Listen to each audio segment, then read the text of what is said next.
चलो इसमें गेम खेल कर देखते हैं। भाई साहब इस फोन के अंदर तो फोल्ड करके और अनफोल्ड करके दोनों तरीके से गेम खेल सकते हैं, क्योंकि इसके अंदर है अल्ट्रा इमर्सिव डिस्प्ले। और गाइस अब इस फोन की बहुत ही तगड़ी चीज दिखाऊं, जो कि है इसका एआई। देखो कर दिया मैंने एआई को ऑन, मेरे सामने ये पीली सी चीज क्या पड़ी है। इसका उपयोग अपनी वेस्ट को ठीक करने के लिए किया जाता है। बताओ अभी मैं किस जगह पर हूँ? आप अभी पूछे लॉक में हैं।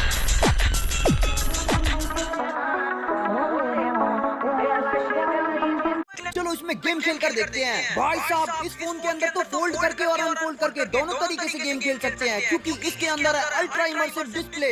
और गाइस अब इस फोन की बहुत ही तगड़ी चीज दिखाऊं, जो कि है इसका एआई। देखो कर दिया मैंने एआई को ऑन, मेरे सामने ये पीली सी चीज क्या पड़ी है। इसका उपयोग अपनी वेस्ट को ठीक करने के लिए किया जाता है।